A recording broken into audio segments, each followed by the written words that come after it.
Hi, I'm Eric Friedman, and I am the Executive Director of the Mad River Valley Chamber of Commerce, and we're here with our next Tailgate Talk, and we're here with Heather Mallory from the Waitsfield Farmers Market, the market manager. Welcome to the, I'm putting my hand out, you gotta shake it. Thanks, Eric. Yeah, you don't leave me hanging like that. It makes me look bad. I was looking right at your eyes. No, that's okay.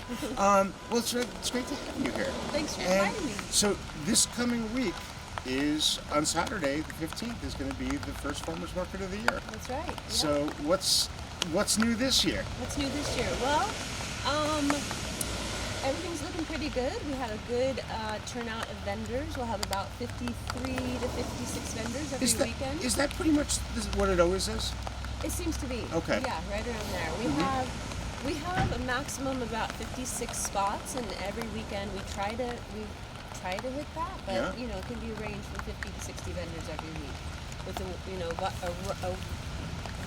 wide variety of produce and arts and crafts. A veritable plethora. Yes. Exactly. Right. Yeah. So, tell me a little bit about the history of the market, because this is your first year, right? This is my first full year. It's my second summer as the manager, kind of boots on the ground manager. Yeah. As far as the history goes, I believe it started in 1993. So we're looking at like 30 plus years here. It's got to be one of the older ones, right? I think so. I think Stow's up there, probably Burlington, Brattleboro, Montpelier. We're all kind of right in there. Yeah, 30, 35 years. Yeah, it's not, I mean, the Valley, we've been doing like farm to table here before it was like a thing. Like I bet. It was, and it's like, so it's sort of like, I think it's really organically grown here, the so to speak, the farmers market. I think it helps that this valley has so many incredible producers of farm, cheese and dairy and all the produce and livestock. So you have great farms that are right here in the valley that can really do that. I know. I always come here. Like one of my favorite things is like going and getting the cheese from Von Trapp's and like, oh my God, I love that stuff. Yeah, they're staple here for sure. So but it's more than farmers. Yeah, you can purchase more than a farmer. Absolutely. You can't actually purchase a farmer. No, you can't. I don't think they'd like that. No, that wouldn't be good. There's not many of them. Like you got to keep them around. Yeah. This year we have 4 full-time veggie farmers, which is new. We've had 3 in the past, and then kind of a couple rotating vendors. But this year we'll have 4 full-time veggie stands, which I think is great. Including our local neighbor here, Hadley Gaylord. Yep. And is he doing meats too? Yes. Yeah, he does the meats on the fried veggies and everything. I think he does plant starts. He also does eggs. He'll have flour with eggs. I made chocolate chip cookies with those eggs and then cloud-baked butter. Like nothing's better. Yeah, it doesn't taste any better than that. Yeah. So, like, how did you get into this? Because you're like an herbalist, right? Yes. That's what I've heard. Yeah. When I moved to Vermont in I think it was '99, I went to my first farmers market in Stowe. I live in Lamoille County. I live in Hyde Park, and I went as a customer, and I just loved it. And I had already graduated from herb school and had a small herb business. And There's I thought, an herb school. Yeah. Yeah. Okay. Yep, there are herb schools. So I thought, why not have a booth at the farmers market? So I started vending in Stowe in 98, 99, I believe. And then maybe about 10 years later, I started vending here in Waitsfield, and I was here for about 5 years. And what's the name of the company? Green Seed Herbals. Green Seed, okay. Yeah. And then things have just kind of morphed and evolved from there. I've done many markets. I've done Burlington. I've done Montpelier, Waterbury when they had it. But now I just do Stowe, and then I manage this market. So I know a lot. So you have on the other side of it because there's a lot to managing this thing. It's not just doesn't just happen, right? There's a lot. Yeah, there's a lot. I have a great appreciation for all the managers that came before me. I really am starting to understand the gist of the job at this point. Yeah, it's better than you think. It definitely is, and this is like such a community gathering place here, and the new owners of Mad River Green, Joseph and Ryan, right, that bought the Mad River Green recently. And the beautiful paint job here, and the green looks great. It's really in the parking lot. You're not falling into the Grand Canyons in the parking lot anymore. Yeah. Thanks, Ryan and Joe. Yeah, thank we you. appreciate that. People used to call the chamber to complain about like potholes. I'm like, you call the chamber about potholes? Really? Like, is that like a regular thing? But I don't know. But I'm glad it's done. Yeah. They're Yeah. great. They're great. They're great landlords. We're happy to be working with them. They're very, very supportive of the farmers market, and so it just feels like a real team effort here. Yeah, and I think what's also really cool here is, it's not just the farmers market here, all the retail stores back over here, and the collection. I can really encourage people when they're over here, just pop on over to the collection and to Products and Think Tank and to Whippletree and Three Mountain Cafe and all those places, and it's awesome. And Stephanie Grace, who has a store there, also does the farmers market as well, right? Yep, she does both. She's a vendor, She doesn't full-time have to go vendor. far. She doesn't, so that's really a benefit for her. But she's a full-time vendor, and then she has her store here, so that's incredible. But yeah, we all mutually work together, and we all benefit from having the market here. They benefit, we benefit. So it's very collaborative, and it's not competitive. It's more collaborative. Right. And that feels good. And quite the dog scene. For sure. Yeah, I'm a little hurt by that because I'm a cat guy, and I don't feel welcome to bring my cat. I wouldn't do the leash thing. I don't know, maybe in a backpack or something. I'll have to see, but it is quite the dog show. It really is. That's one of my favorite parts about it. And for the most part, they're very well behaved. Yeah. I didn't really see maybe one incident last summer, but for the most part, everyone's on good behavior. Yeah, and can you maybe speak to a little bit about what this farmers market means to the community? I mean, it's a popular thing. Well, I think it's a really popular thing, and I think you probably can speak to that better than I could, because you actually live here and you've been coming here for decades. So I mean, I think you know how important it is, and and it's funny. I don't eat a lot of vegetables. I'm not gonna lie to you. And I should eat more. But but the meat's really good and stuff too. But it's just really amazing to me, how much of just a gathering place it is. And if I have nothing going on Saturday morning, I'll just come in. You see your friends, just around town, and community organizations. I think that's one of the great things that you guys do is giving space out to Rotary and other organizations like that. Yeah, I really love that aspect about this market.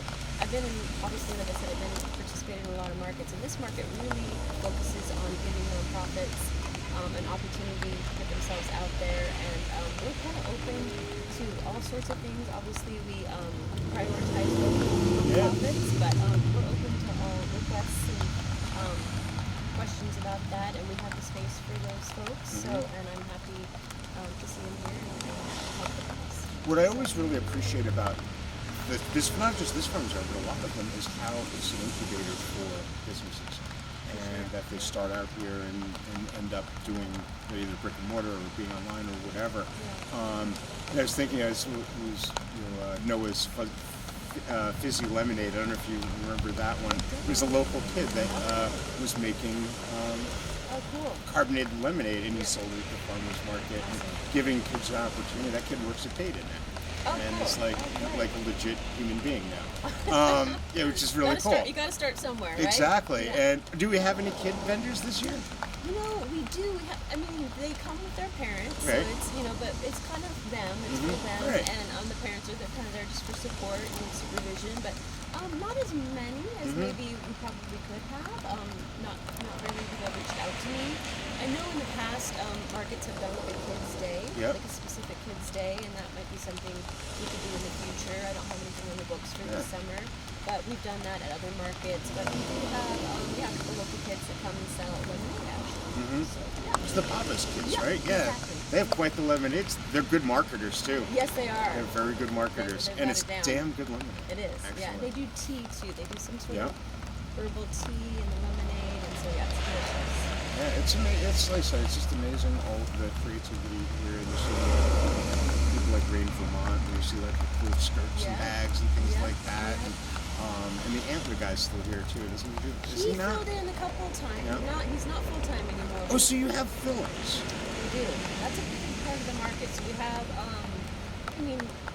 we have full time, we have part time, and then we have fill-ins. And our fill-in list right now this summer is probably, I don't know, maybe 25 that will rotate in when there's people are absent, or there's just some space on the field that needs to be filled in.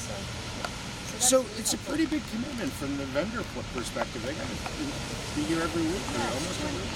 23 Saturdays in a row. Yeah, from May until October, and you never know what the weather's gonna put out there? Like, could be like this? Well, I'm hoping we're gonna just get all the rain out of the sky today and the next couple of days. Because Saturday's supposed to be nice. Okay, yeah, I think so. I'm still thinking about going skiing. I don't know. I still have like this inkling to go skiing. Hey, but you had a great season, though. We had a great season. Yeah, I mean, the end there was a little sad. It's but whatever. fine. It's fine. No, and I like the spring better anyway. Yeah. So it's just this is just fine. Yeah. So this has got to be one of the prettier spots for a farmer's market too. I think so. Right? I mean, you I go think in so, and for sure. Yeah. and I love going to ones all over the state. I love the one in Waterbury, up in Stowe, and up in up in Northeast England and stuff. How do you feel like this one differentiates? You've been to a lot of difference. This one. I know people love the green grass. To be honest, I mean, there's a lot of farmers markets right now that are in parking lots or dirt pavements, and that creates a lot of problems. It's dusty.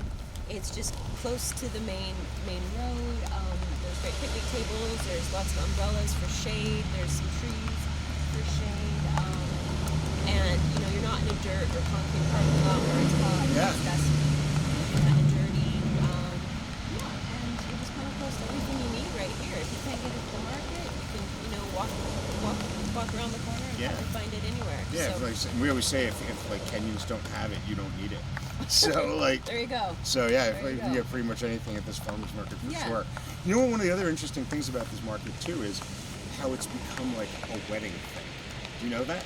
No. Like people, this is a big wedding place. The valley Yes. has a lot of destination weddings here, and we have a lot of venues, and all of the people coming to this lake, they all end up here, and they want to. They buy a lot of gifts here. They come here, and it's like it's one of those bucket list things to do in the Niagara River Valley. So that makes sense. So I'm wondering, why not? I mean, tourists are going to come here. I mean, locals obviously, Yeah. but tourists are going to come. So if they're here for a big event like that, a wedding, I wouldn't see why they wouldn't come.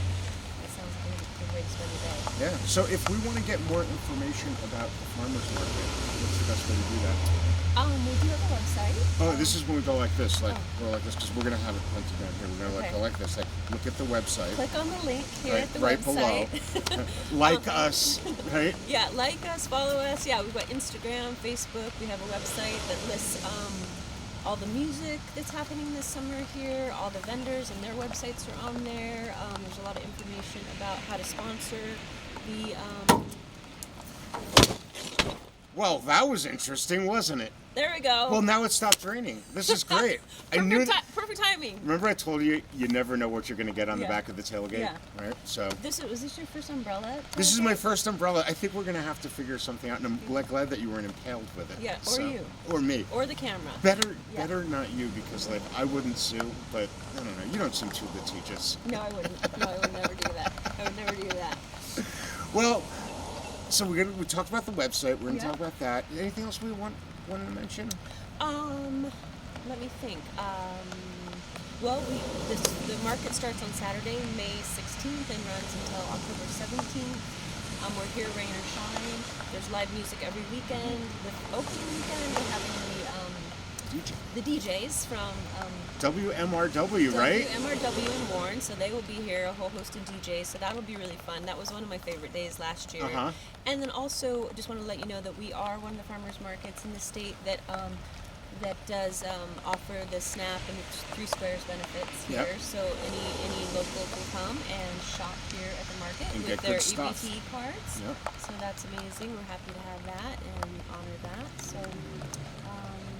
what else? I think we're pretty good. We covered it pretty well. Like I said, hopefully this rain will stop. Yes. Sorry about our umbrella not quite working very well. But I really appreciate you coming out. Maybe we'll have to do a midsummer catch-up. Okay. All right? That It would be sounds good. And Yeah. maybe we'll talk to some of the vendors. But we're not allowed to drive on the lawn, right? Like No, you cannot. I'm going to just do donuts Maybe out you there. need someone to carry. You carry this, and you need to have someone to carry the camera and follow And the you around. Well, or the umbrella over us the whole time, because we could be like royalty, or a sedan chair, where they could just tow us around in this. We could park this right here and have people come over and visit with you on the back here. Okay. So I'm invited? Sure. I can be a fill-in. Yeah. Okay. You let me know. I'll Okay. name you first. That's terrific. Heather, thank you so much. Thank you, It was a Eric. pleasure Yeah. and really enjoyed it. And have a great season. Okay, thanks for having See ya. us. Thanks, Okay. folks. Bye.